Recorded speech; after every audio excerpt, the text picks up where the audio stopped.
time. Yeah, making a difference. One cup at a time. Tea time. So be sure to grab your tea, grab a seat, and tune in to Miss Liz. Tea time. Making a difference. One cup at a time. Tea time. Tea time.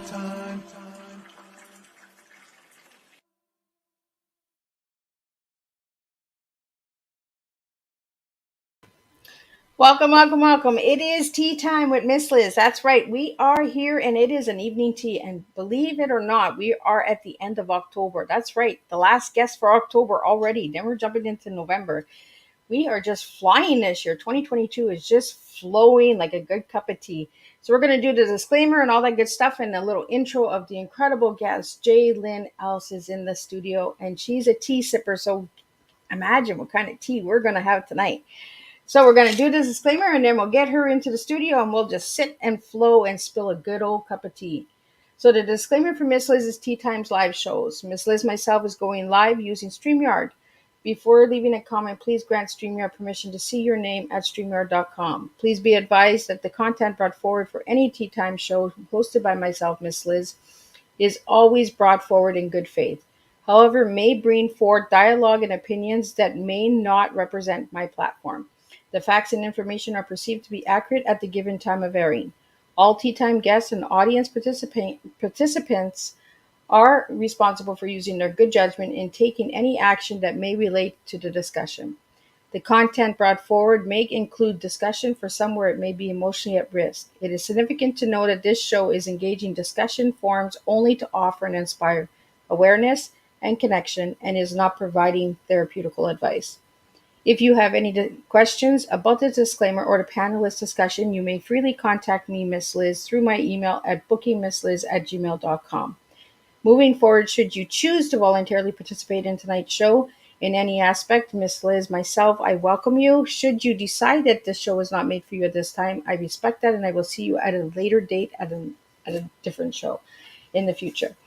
Now, I'm going to bring in my guest and I'm going to read a little bit of her bio and then we're going to sit and we're going to spill some tea and we're going to get to know about all these incredible books that she's written and all of that good stuff and all the social media kind of stuff. So we're going to just have a good old fun tea. So I'm going to bring in Lynn Else in the studio and I'm just going to do a little quick intro. Hi, Lynn. Hello. It is nice to have you here and it is nice that we are finally getting to have some tea with Tea Time. Yeah, we're steeping it real. I've been waiting with that joke. I hope you haven't heard it. Sorry. I haven't. It's a new one, so it's a good one, right? That's what we need. We need something new to spill and flow. So I'm just going to do a little intro of you, Lynn, and then if you want, you can add whatever I've missed. And I'll just do a little intro, and then we will get in, spill some tea, hear about these incredible books that are in behind you, all the dragons and all that. I got some good questions for you, girl. So, Lynn Else is an award-winning author from Minnesota who self-published 2 historical fiction novels set in ancient Egypt. The Forgotten Aten, Last Queen, 2013, which was named an Indie Editor's Choice Book for 2016 by the Historical Novel Society, and The Forgotten Heir of the Heretic, 2016, as well as sci-fi novella Strangely Constructive Souls, 2018. Through Inklings Publishing, she authored an auditorium. I don't know if I'm saying it right. Am I saying it right, Lynn? Arthurian? Arthurian? My tongue is there. It's rolling again. Influenced female-driven fantasy trilogy, Descendants of Avalon, which we will be speaking about tonight. Lost in 2018, Lost Daughters of Avalon in 2019, and Destiny of Avalon 2021. And her short stories, The Girl from the Haunted Woods, won 2 second place in the Journey in the Fantastical Anthology contest. And for more on Lynn Else, you can check out all of her full bio on Miss Liz's Tea Time Facebook page, Instagram, and all that good stuff. So, Lynn, let's just get in there and let's just spill some kind of tea. And I love dragons, so you got me, girl. Awesome. Well, first of all, thanks so much for having me. I'm really excited to be here, and I appreciate all your time, so thank you. Well, it's an honor to have you here. So let's get into the books right away. Let's jump into the books. So you started writing at what age, J.Lynn? Well, started writing was way back, like in middle school and high school. I did a lot of just kind of fun writing. I used to love the Christopher Pike books when I was in middle school, and I'd be like, I want to write a scary story. And I loved those assignments in school where we'd write like something, a short story, a little snippet. I always enjoyed that so much. And then in high school, I was a part of a writing club. And so we wrote about different characters that we had each month, and so fun. I think that's kind of how I developed my character drivenness, because it was just all about those characters and what they were doing, and everybody in the writing club had a different character. And then I started writing scripts because, Star Trek, The Next Generation used to take scripts from unsolicited from people. I'm like, oh, I want to do that. I love Star Trek. I watch it all the time. I can do that. I didn't finish a Star Trek script. I finished an X-Files script. Then I went to college, and, life progressed. Eventually, after I had kids, I was writing and illustrating some children's books, which they didn't really get some traction until later. I do have a book that's coming out that's a children's book I'm excited about. But eventually I've always loved history, especially ancient history. And when I went to this King Tut exhibit, I'm trying to think when that was. I mean, I was an adult. It wasn't that long ago. I saw all these images of King Tut and his wife, and I thought they were so, so interesting, especially because nobody knew what happened to her. What happened to her after King Tut dies? Nobody really knows where she's buried, how long she lived after that. I was like, I want to tell this story. And I have so many books on ancient Egypt, let me tell you. So, as my own little self-proclaimed armchair archaeologist and Egyptologist, I decided to dive into some research and decided to write a book about her because I thought she was interesting. Then I still kind of had the writing bug, so a few years later I published a second book about her older sister and kind of that time when ancient Egypt was just under one god, and it was a lot of turmoil and turbulence, and what it was like being a woman, kind of a girl growing up back then. And eventually I met up with some people at Inklings Publishing. I had a friend who was published through there, and so she kind of passed me a name to inquire with, and I sent them the first book in my trilogy, the Arthurian-inspired fantasy, and the rest is history. So yes, I then got my trilogy out, and that's kind of where my writing has been. So then have you been like fascinated with dragons? Because I see dragons like in the back. Like, where does that come in? Because you talked about Egypt, but now I see the dragons in the back. So where did that come in? I do have a dragon in book 2 of the trilogy that you'll get to meet. I think dragons are great. I love fantasy novels so much. I love reading them. I love it when they have cool women and cool dragons. And so you get to meet a dragon in book 2 and come to know her a little more in book 3 of the Avalon trilogy. So yes, I finally felt cool enough to write a dragon. So finally showed up in a book. So where does Star Trek come in? Because I've been watching your TikToks and oh my goodness. I'm kind of a nerd. Star Trek was something the Next Generation back in, 88, 89. We moved to a new place. I was in elementary school. It was very difficult for me to move because I was leaving all my friends. It was hard. It was a huge culture shock. Like the place I came from, 202 people was the population. I moved down to another town. It was 70,000. And, now that's doubled and whatnot. But back then that was huge. That was like, what is going on? Like we had visited other places like bigger cities to go shopping and whatnot. But for me, that was like huge. And somehow we started watching Star Trek, and I just felt like they're exploring all these new worlds every single episode. They have some cool female characters, and we have a lot of Star Trek nerds in my family, and I didn't realize I was one until I was in 4th grade. And then my sci-fi bug just took off. So Yeah, I've been a long time fan. So what got you into tea? I've been thinking about that. Like I didn't get it really into it until I was an adult. And I think it was my friend took me out for my birthday one year when my kids were a bit younger. Right now my kids are, to give you perspective here, my kids are 18 and 16. So, sorry, 19 and 16. So, it was a long time ago. We went out to have some high tea and, like little cakes and whatnot. And I think that's when I began to notice the difference between bag tea and loose leaf tea, which is my total tea snobbery now. I don't drink bag tea. I only drink the loose leaf, and I love to talk about how much loose leaf is superior. So, yeah, I think it was just a fun time I had, and I'm like, this is amazing. And now my kitchen's overflowing with whole bunches of tea, all types of tea, black tea, white tea, green tea, all sorts of chai. I love chai. So it's just all over my house now.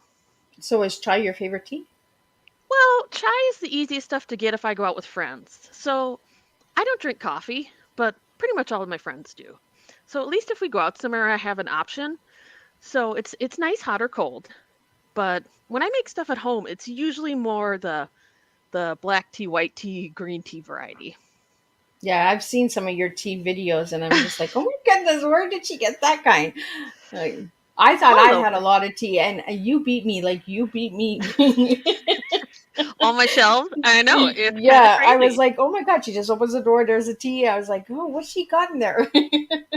All sorts of stuff. And now it's kind of accepted that book nerds and tea nerds kind of are, all in sync. So a lot of like bookish items are also tea items. So that's really fun. I like that.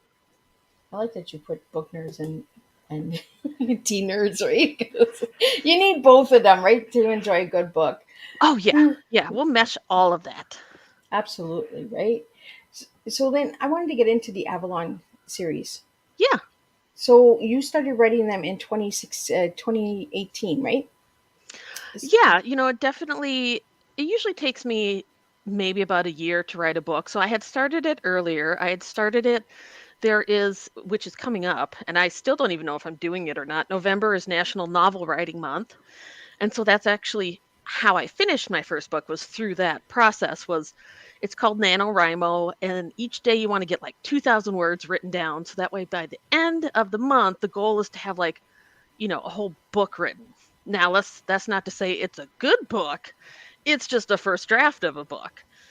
So that's kind of how I completed it. And the story had been percolating in my head for a little while, kind of about a wishing well and people beyond the wishing well. Maybe there is another land beyond the wishing well. Where do your wishes go, if they have any influence on things? And somehow Arthurian legend kind of got spun into that, because I really enjoy folklore and all those sorts of old tales, like I like ancient Egypt and stuff. I also love kind of those folk tales about legends. And I thought, King Arthur has a lot of really cool women around him. Let's explore them a bit, and also bring in, kind of some teenagers from now who kind of get thrown into this battle of good and evil in the land of Avalon. So it was just something that all kind of coalesced together and became a story. And I hadn't planned on it being a trilogy at first. I mean, I was open to that. And so when I did sign with the publisher and they're like, hey, we want to make 3, I'm like, oh, I got to come up with another story or 2. But it worked out in the end. I'm so proud of the other 2 books as well. Third book is totally like all over the place. I even bring in some ancient Egypt into the third book. So it's exciting. So the trilogy, that's 3 books, right? A collection of 3? Yes. Yep. So it starts with the Descendants of Avalon. That's kind of where our 4 main characters get introduced to this land of Avalon and the people in it. They have to go rescue one of their friends who's been captured by this evil wizard. And then the second one, we really kind of explore more of the world. That's Lost Daughters of Avalon. And we start exploring the world more. I had to put a library in there because I'm like, I don't have a library in there yet. I need one. Cool libraries are so much fun in books. I think we can all name cool libraries from different fantasy books that we love. So it's like, first of all, got to get a library, and then kind of exploring a little bit more.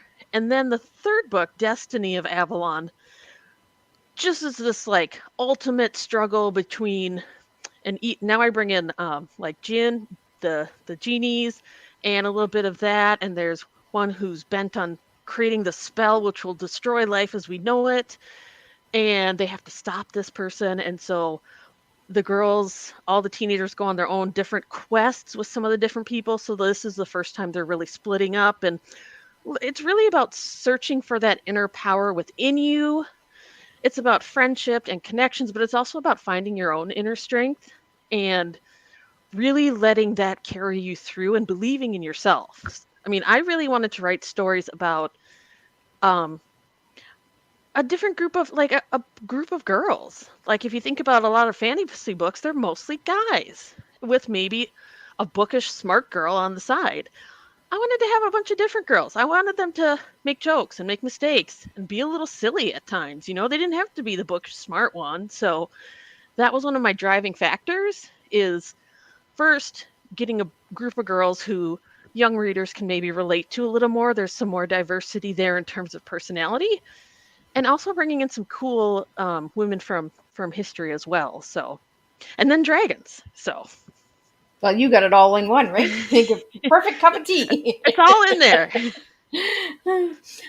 So, are you into the new dragon, the Thrones of Dragons? I think it's called. Oh, no, I don't watch House of Dragons. My son says I should. I don't. I don't watch Game of Thrones. Um, they're a little too graphic for me. I would say I'm a bit more in La La Land. I like not so much violence in my stuff. So no, I don't watch those. Right now I'm actually watching a lot of Disney Plus. So So, what did you think of the dragon from the Neverending Story? Because I'm sure you you know, watched that yeah. one. Oh, I watched that one, and I thought how cool it would be to ride him because he was so silly. But I think the biggest heartbreak, and I love how people are noticing this now, like our generation is like bringing this back, how Atreyu was trying to get his horse through the mud and it wouldn't go, and that was like the saddest part of a movie, like the most traumatic scene in our childhood. I just think it's funny how it's all coming back. But yeah, I thought that dragon was cool. I thought he was a little strange, like some of his face, like I can, now I know it's just like the special effects and whatnot, but he was a different looking dragon than I was used to. But I was still like, I want to ride him. I want to be on that dragon's back.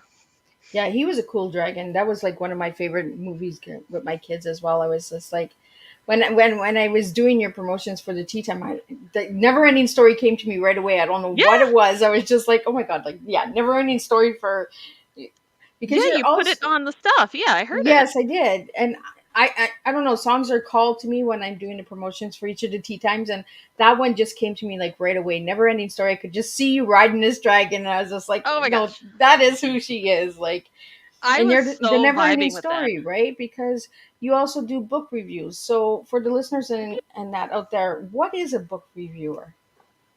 So I review books mostly for the Historical Novel Society.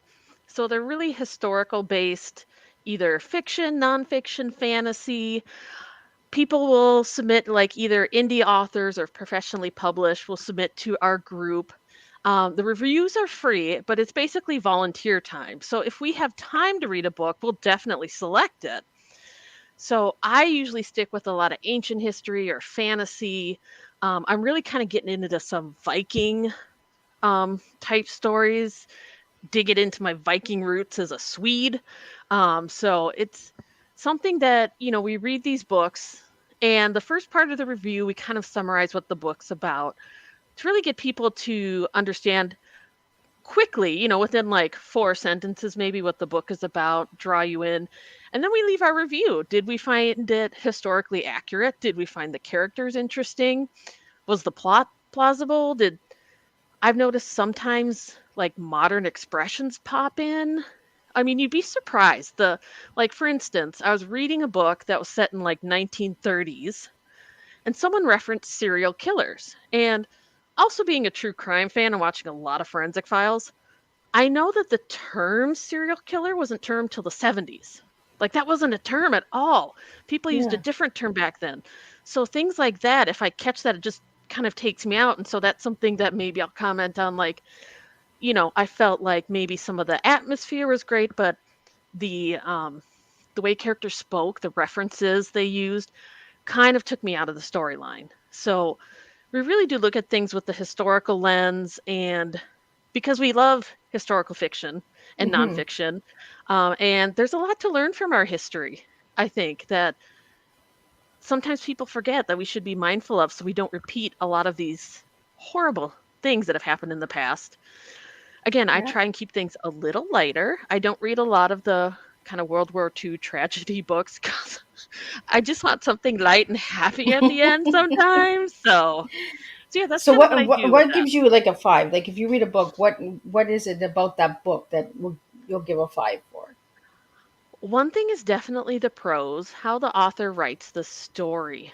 What are some of the allusions or metaphors? Is it something that I can really feel, that I can really, like, I feel like I can just reach out and touch? Another thing is the world building. Is this a world I'd want to go to? I mean, there's some worlds I don't think I'd last very long in. Um, and some that's like, oh my gosh, I would love to go visit that. Or even little pockets of dangerous worlds that are just this beauty that you just. One of the books I recently read is Six Crimson Cranes. And there's just this lovely storytelling. You get this map at the beginning, and so you can kind of track where the character goes to these different lands that are kind of inspired by Asian mythology. And it's a world I'm not familiar with, but I felt very comfortable reading. Like, I felt I was very immersed in that storyline, and I loved it. And also characters. I have to somehow really kind of relate to this character. One thing that I just can't get behind is characters who either don't have a learning curve, like they're instantly learning, like, oh, I've always been a warrior in my blood. I can just fight all these bad guys now with a sword. Can't stand that. And also if the characters hold themselves accountable, if they make mistakes, maybe at first they don't own it, but if they eventually learn to own it, I think it's very important that characters learn and grow and take responsibility for themselves. So it's kind of the long answer, what I'm always looking for: character development, the amazing world building, and really how that author speaks her language or his language and brings all of it to life. Well, and I think it's really important, right? Because you want to be able to almost be in the story when you're Hmm. reading a story, right? You don't want to read it and then you're like, oh, where am I going with this? Like, what am I doing here? And it's Yeah, almost like you said, like, I was a warrior, I'm going to fight everything. But you're not building up how that warrior got to the fighting part. So yeah, it makes a lot of sense. So, yeah. for any of the listeners and viewers out there that are listening or will watch the replay later, what message do you have for them as a book reviewer for stories? I think it's be confident in your voice. If it's something maybe that doesn't speak to me, that doesn't mean it's not going to speak to someone else. Everyone out there has an amazing voice, and it's unique to you. Like, your life experiences are so different from mine. Like, if we were given the same plot outline, here's your character, here's how they have to go, write the story. We would write completely different stories because I see things differently than you. I express myself in different ways. As you can see, I use my hands a lot when I talk. And I think that's so fascinating, is how many wonderful stories are out there that can only be told by the person writing them. There is no one else on this earth who thinks like you, who talks like you, and who will bring a story to life like you. So know that even if you put it out there and it's beautiful, if it doesn't speak to me, that's okay. It'll speak to someone else. Not everyone is going to love your book. And no, that's just the beauty of the diversity of this world. It's the beauty that makes you different and me different.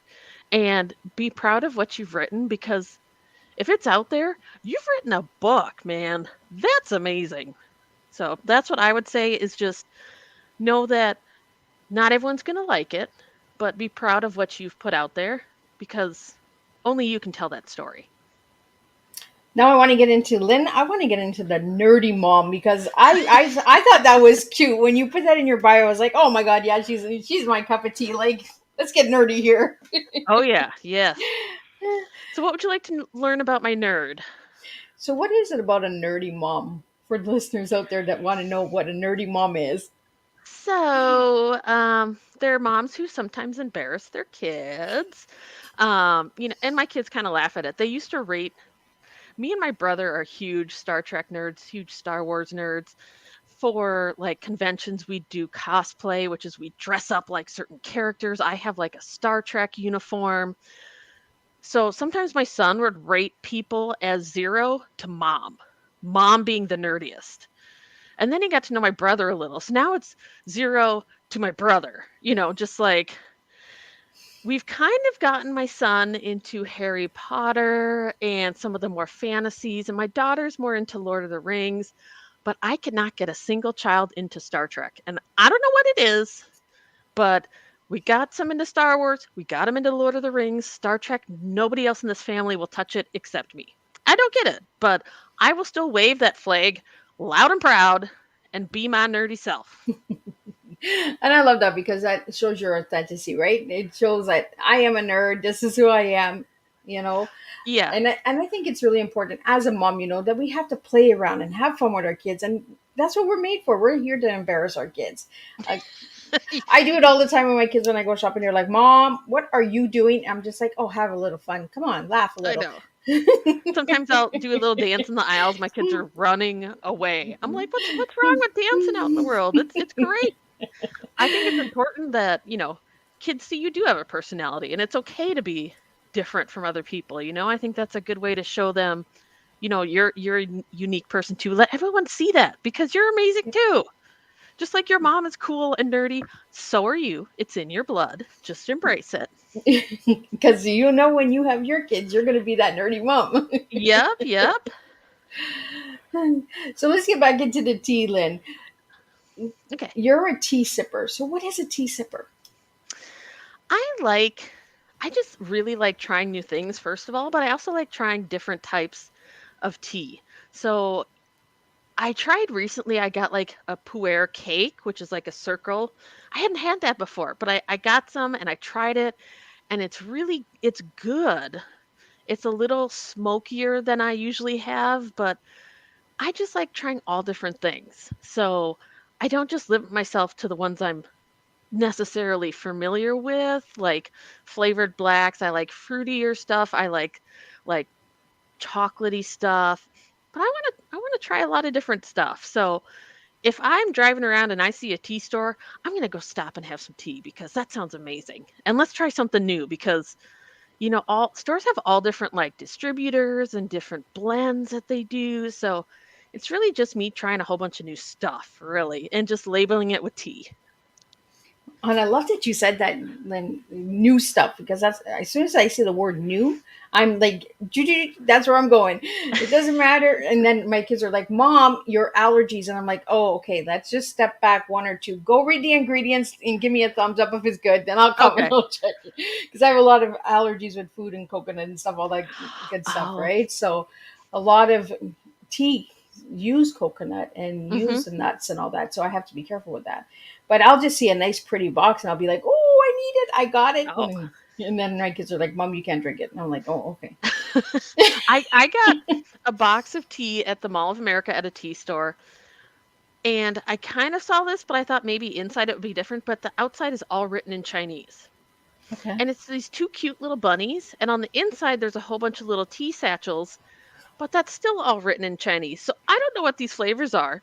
Thankfully, my supervisor at work does speak Chinese. So I can be like, what's this one? Before I put it in my tea. Or I could just play like, roulette. Like, let's see what this is and see if I can Right. taste it. So yeah, that's just, trying something. I thought it looked cute. I thought it looked fun. So I brought it home and I'm lucky enough I don't have any of those types of allergies. I mean, on the other side, I get motion sick super easy. I have amazing friends and they took me up to do this virtual reality Star Trek thing. Oh, It was so cool, but by the end I got extremely motion sick. I was I just can like, I was imagine. like, guys, I swear I loved it so much, but I'm sorry. I'm so sick. I need to lay on the ground for a little while. So, we all have our things, but yeah. That's awesome. So, what would you like to tell the viewers and listeners out there about your previous books that you wrote? So, again, I'm a big fan of ancient history, so I wrote the ones about ancient Egypt because I really want to focus on women's voices and letting them be heard because you see pictures, but you don't always hear what they have to say because, a lot of history isn't written by women that's preserved anymore. So that's something that really motivated me to write those stories. Now, my science fiction novella, that was fun because it was a plot that came to me in a dream. Never Oh, had that before. So our local library was having a Frankenstein contest, kind of a contest because it was like Mary Shelley's Frankenstein's anniversary. And so they were putting out a call that said, "Hey, write a short story which with some Frankenstein themes in it, monsters and whatnot." And I had a dream about a human zoo on an alien world, which may not sound like it hits the theme right away, but when you kind of bring in that focus of trust and monsters around you and looking different and acting different, I was like, hey, this might work. So it had been a while since I'd watched a lot of science fiction. I always say, if you're going to write the genre, read it. And I haven't read a lot of it recently, so I kind of dove back in for a little while, got that story going and submitted it. It didn't take any places, but I still self-published it because I was pretty proud that, I think this is cool. I may write another one. I have a few different ideas next, kind of with some of those characters off in space somewhere, but yeah, that was crazy. I just woke up. I'm like, I need to write this down right now so I don't forget. Um, so yeah, that was the novella that I wrote. And then I wrote a short story for another contest, which was The Girl from the Haunted Woods. It is very modern as it kind of takes place during the pandemic. So there's people wearing masks. And that story came about because I was in like a Zoom meeting with my publisher, I think, and some other authors. And I was like, we're in an age where we can't see who's behind these masks anymore because yeah. we're all covered up. So I was like, let's run with that. So, this young girl meets someone else who comes out of the woods. She doesn't really have any friends. She connects with this person, but they're always wearing masks. So maybe what's behind there? So that's kind of where that idea came from. Just some random comment I made. You never know where story ideas are going to pop up. So that was kind of the rest of my stories. Now I'm kind of sitting here waiting. I'm in that phase right now where I've submitted my book to my publisher. It's my children's book. I'm very excited for it to come out. So it's with them right before it actually comes out to the public. So I'm kind of in this limbo phase right now of writing. Like, I kind of know what I want to do, but I also want to see this book come out, and I'm just really excited and anxious. So So, is this going to be your first children's book? it will. It'll be the first children's book that I've published, and it's about a little elephant who loves ballet, and she joins her first ballet class. So it's kind of about the love of dance and how dancers come in all different shapes and sizes. So Well, that's really an empowering message as well, right? I think it's something that's needed, especially for young girls to hear that even if you don't fit like what media is telling you, if you love it, if you feel this in your soul, do it. Don't Yeah. let other people tell you no. So I think it's something that I hope when it comes out, little girls can see themselves in and be like, I want to be like this character. I want to dance because I love it too.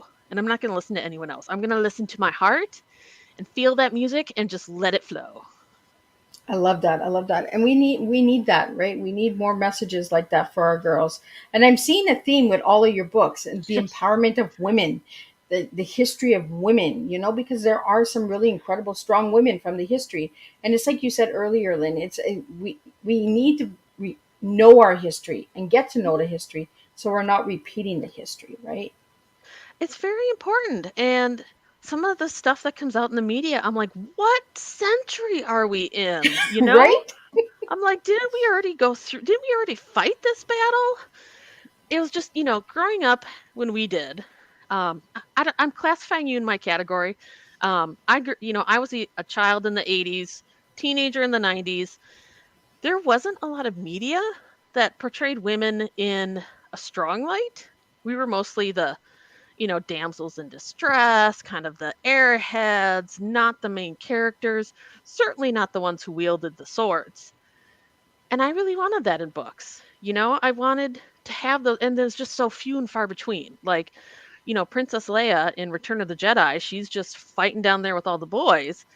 And then I watch another movie and I'm like, why isn't that girl like that? Why is she just sitting in the corner screaming? And it was Yeah. funny because we were watching The Princess Bride with my daughter. And it's the part where they're in the woods and Wesley's being attacked by the rodents of unusual sizes. And Princess Buttercup just stands on the corner and cringes. And she's like, why isn't she doing anything? And I'm like, welcome to my world, girl. This is what I grew up with, Just like when I was a child back then, I couldn't comprehend why they couldn't do anything. It just didn't make sense to me because I'm like, girls can be capable of stuff.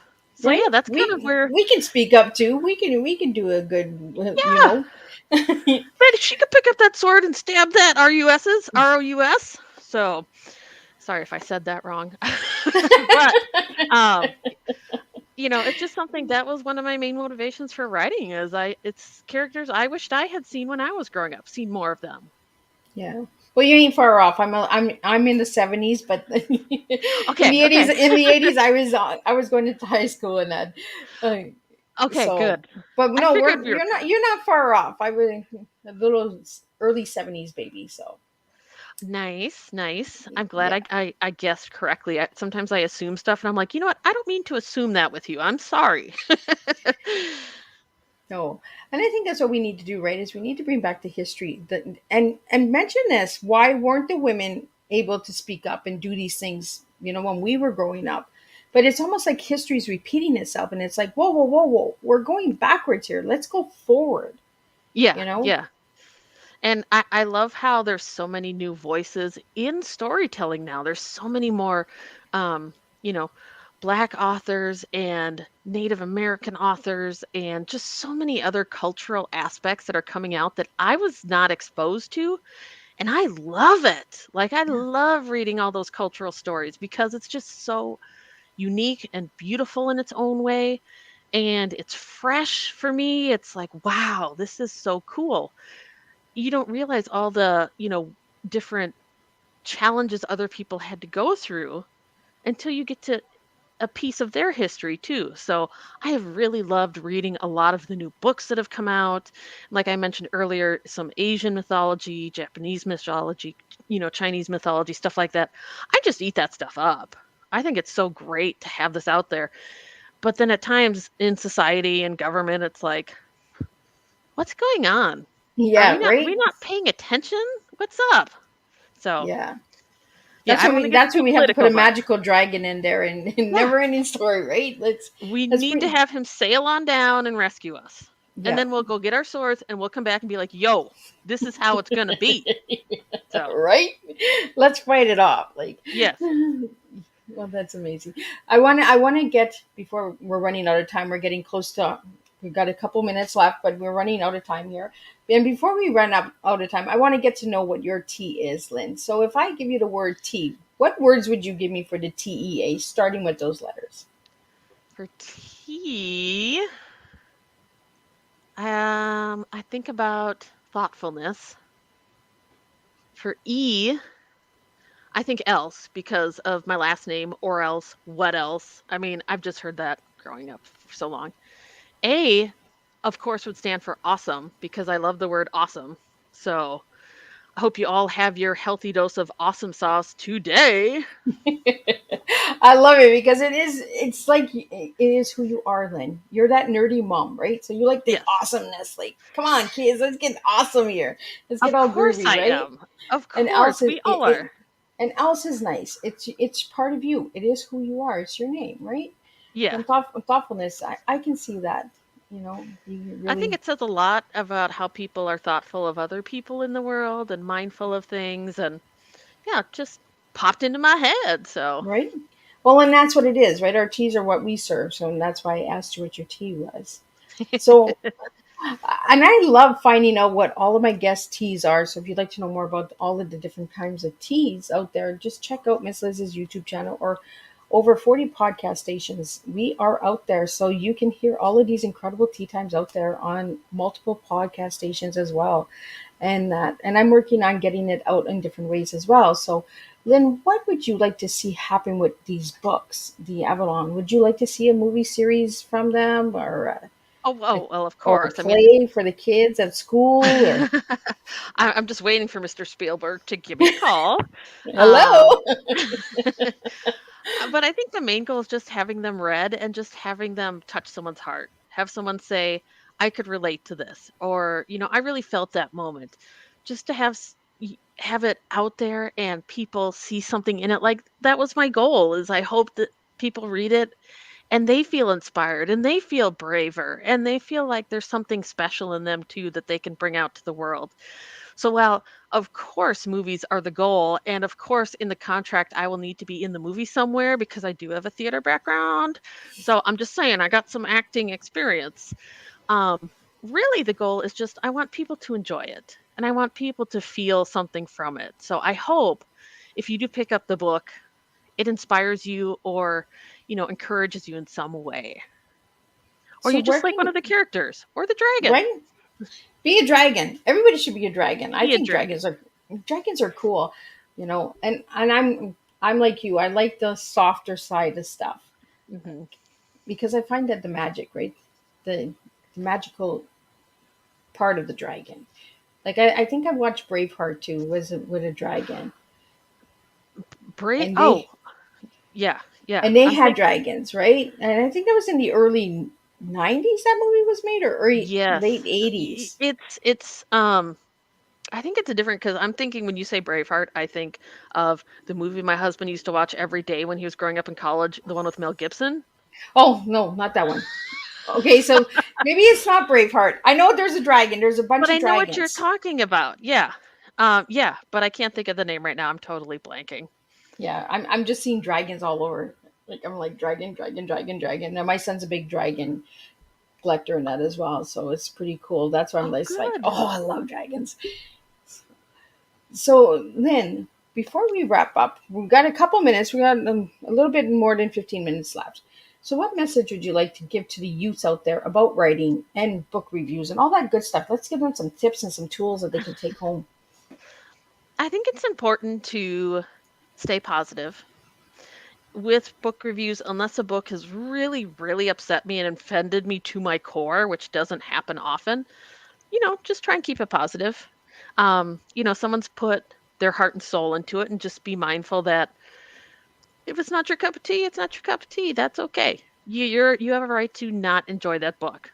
When it comes to writing, one thing I have to remind myself often is that sometimes I picture things in my head, but I don't always explain it all. So make sure you have like all those movements, all those conversations. Don't just assume people understand where you're going with something. Sometimes I am the worst at telling jokes because I will start laughing before I've told the punchline because it's in my head and I'm already laughing. But I haven't told them yet, so no one else can share that with me. So make sure when you're writing, you don't assume things. Um, Take your readers on that journey with your characters, explore things together with them.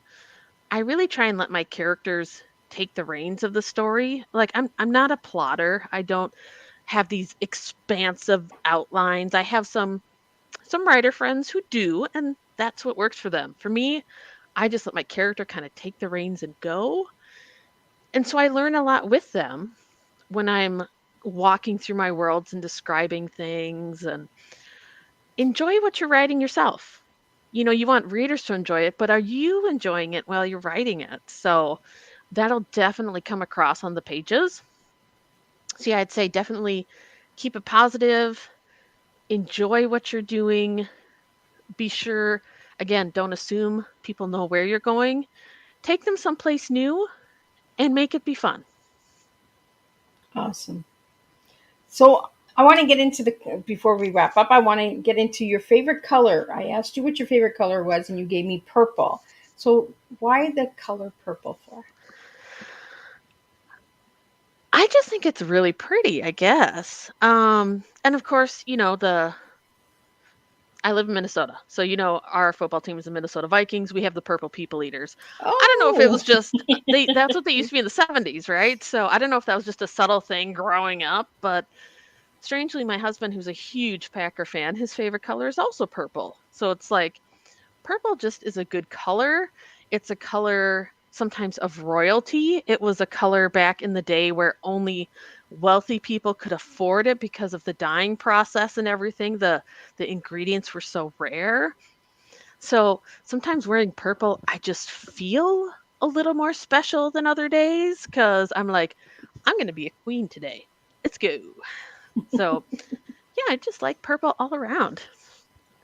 and I asked you one what word would describe you as a person, and you gave me two words. I actually noticed that today when I went back, and I was like, "Oh, she gave me that word too," and I was like, "Oh."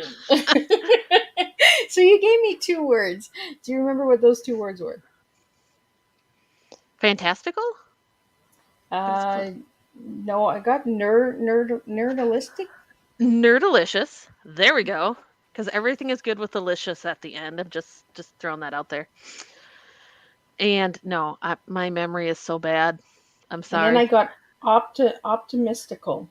Optimistical, yes. Because I was talking about positivity. Yes, I like to look at things with a positive outlook. So, yes, optimistical. I wanted to come up with fun words for you, not like everyday words. I wanted to add a little spice to the ending, if you will. So, adding a little bit of that spicy herbal tea to the end of those words. So yeah, um, nerdalicious because, like I said, everything is better with delicious, and yeah, optimistical. Keep it fun, but keep it positive. I love that you said different because I love different because that's what Miss Liz does. Is different, right? I love when we express ourselves differently and we add that extra spice and that extra little sugar to it, right? We do that little twist. You know, it's Yeah, it's it's you don't do plots, but it's almost like there's a little plot coming into it, right? I'm going to give you this word and I'm going to figure me out a little. And the reason that yeah, I asked you those one word to describe yourself is because sometimes we look at ourselves and we don't actually know who we are. But when someone asks us to describe ourselves, then we kind of look within, right? It's almost like a cup of tea when we start looking within. So that's the reason that I asked that question is what describes you, because then it makes you look inwards and you're like, hmm, right? And I love yeah. that you gave me two. I'm glad you let me. And it's interesting too if you think about it with tea, because tea leaves look different in different stages of life, if you will. When they're dry, when they're steeping, when they're wet afterwards. It's kind of funny to see how some may change color, some may bloom and open up, some may curl up a little. I think that's always fun to kind of watch what tea. That's why I film those videos, because I think it's like sometimes when they're just steeping and the leaves are going up and down and the thing, I just think it's so mesmerizing and pretty. And yeah, tea is very interesting. Well, it's almost like the flow of the run of the leaves, right? As they Hmm. go up and they go down and everything. Because I noticed that on your videos on TikTok. Because she is on TikTok, guys. So if you want to Yep. follow, you can find her. Give her a follow on TikTok. And I noticed that when you do those the loose leaf teas and the flow of it and everything, there's almost like a message. You know, you kind of like the picture of the tea giving you a story. And I Yeah, I like like to how the just, leaves flow, right? it feels very calming to me. Like this morning I made some tea and did a video with it because I was very cold. But, and I was watching, I was just like, oh, this is so neat how it's just going up and down. And that was, let me think. It was a black tea, but it was a different, like a mate tea. And then some of them, they just kind of float, like just kind of in the middle, or some of them settle pretty quickly. So I think that's kind of fun to watch, kind of like how people watch a lava lamp, or they have those sticks they flip over, and Yep. I think it's kind of fun. Like there's beauty in the everyday that sometimes we don't always see. And that's why I kind of like making those tea videos. I hope other people like it. I do get likes, but I hope they don't get sick of it. I just think it's something, and it's an everyday beautiful that, you know, stop and take time and notice. Oh, I love that. I love that message. We all need to stop and take time and notice a lot of stuff. No one notice the good stuff. Stop the bad stuff. We don't need to pay attention to the bad stuff. Pay attention to the good stuff. Because I find that the bad is overtaking the good. So let's get some good to overtake the bad. And let's bring It back can. some old history stories. Yes. So, what is one book that has changed your life? Oh, when I was in college, I read the book Ishmael, um, by Daniel Quinn. And it really was something that flipped the narrative on how we look at how our history is told and what we assume about society and how society is structured. It's just like my mind just exploded like, oh my gosh, all these new ideas. So Ishmael is one of a very impactful story in my college years that I read, and it helped me look at our history and our storytelling differently. So that's one of the main things I got out of it. It was just, and it's a crazy plot. You think it wouldn't work because it's mostly telling. It's like you don't really get into it. Like there's not a lot of world building. There's not like, you don't always watch. It's just people talking. It's a lot of talk, but it's just so like cerebral. It just that typically doesn't work for me, but that book is one that I have on my shelf. My son read it for one of his classes. I'm like, oh, I have that book. I can give it to you. Yeah, I would highly recommend that one. Ishmael by So, Daniel Quinn. so that was one that changed your life. I would say it just gave me a new outlook on things that I hadn't thought about before. I liked having all these new thoughts in my head. So, So before we wrap up, I want to get into time travel. You got oh, to. I want to really get digging because for me, T is the past, the present, and the future. And you mentioned time travel in your notes that when we communicated back and forth. So I was just like, I want to know how she feels about time travel. okay, so I'm pretty particular about time travel. So I watched a lot of Quantum Leap.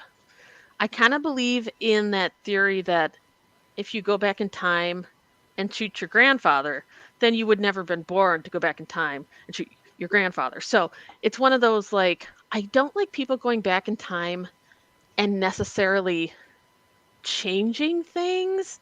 So let's put it this way. The more recent Avengers movie where they went back in time to get the Infinity Stones, didn't like that at all. That was terrible. That was terrible. I'm very like, if you're going to go back in time and you're going to show that things have changed, make it so it feels like this change is something we've always known, but we didn't realize it was different. Make it like there was a Quantum Leap episode that stuck out in my mind where he went back in time. He was a bodyguard for JFK. And at the end, he's upset. He's like, JFK still died. But then Al says, but you don't remember. In the original history, his wife died too. And I was like, Oh, oh, chills. I did So not know that. something like that is what I think is really good. So time travel you have to be careful with, I feel like.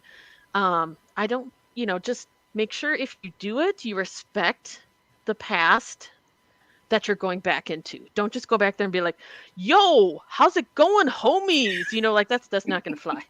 So just respect the history and make it so we go along with that change and we don't really notice what's changing until it's like that big reveal at the end. So yeah, I'm pretty particular about time travel. Yeah, I Now, wanted to know how you felt about that because for me, the Back to the Future series kind of oh really yeah, threw me off because they always went back and changed things, yeah. So to how change could you it go to make it back? better, and then other things happen and other things, and I'm just like, leave it alone, like just leave it alone. How can you get back to that original history because you've changed it so it's not the original history anymore? Yes, I understand where you're coming from with that. That makes sense. I mean, I gave it a pass in the 80s because I was a bit younger and I thought it was fun. But when you look at it now, it's like he talks about that skewed timeline that they Yeah. can't go back to, and yet they keep going back to it. You know, Right? they change things. It's different. You can't go back. So Well, yeah, as a kid, right, when we watch a movie, we're like, oh, that's so cool. And then when we get older, we watch it again and we're like, why did you do that? yeah. Wait, that doesn't work. What? Why? But as a child, we're like, oh, that's so cool. The car's going back in the past, in the future, in the present. It was cool, right? It And was. then I It was. watched it when I got older and I was like, well, why did they do that for? You ruined my childhood now. Now that I know it doesn't work. Agreed. Right? So, any final words you have, Lynn, for the viewers and listeners out there? And where can they grab all of your books and where can they find you? So, as you mentioned, I'm on a few social medias. I enjoy making TikTok videos because I think they're fun. So, most places you can find me, Lynn Else author. Some places like Facebook, I'm Tea Sippin' Nerdy Mom, as well as my website is teasippingnerdymom.com. I just thought that was a fun rhyme. My books can be found, they can be found on Amazon, but also from my publisher's website, inklingspublishing.com.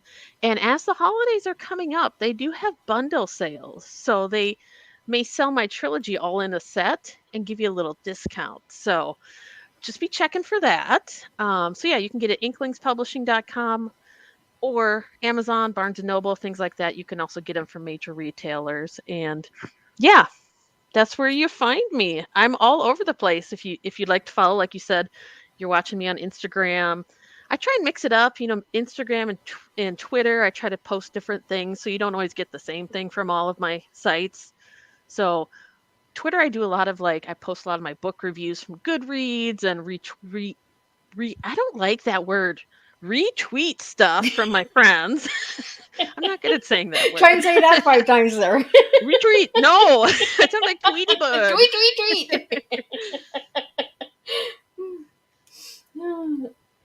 Do you want to, before we wrap up, we got less than 2 minutes here. Do you want to give a little bit on this site here that I found? Oh yeah. So that is where I do the reviews. That's where all the reviews are posted. I'm a member of the society. You can look me up there as well. But there's just so many great interviews. There's so many great books you can find. You can search by genre. You can search by authors. I think there's a lot of stuff to discover. I'll be reading through it and I'll find a book and I'll be like, oh, I got to highlight that. I got to check that out. A lot of our reviewers are very knowledgeable about history, so they really are good at analyzing and reviewing these books. And I find a lot of really cool books I need to go pick up. It's fun to explore. And if you love reading history, that's a great place to find a bunch of books. We have editor's choice books. One of my books got that. It was an indie book, so it was in the indie section. But editor's choice books are ones that we really lift up and are like, this is a great example of writing and bringing history alive. Definitely give this one. If you're thinking of this genre, this is a great example. So that's a fun place to go if you love reading and you love history. Awesome. And I want to thank you so much, J.Lynn, for joining me in the studio and sharing about your books, about time travel, about dragons and nerdy mom and tea, because that's exactly what we did. We had it all tonight on the table. We had a different type of tea. And we are done for October. So that's right. We are going in November. I can't believe that we're already going in November. But I will be back November 3rd with Ness Rhines from Germany. And she'll be speaking about dope and damage. That's right.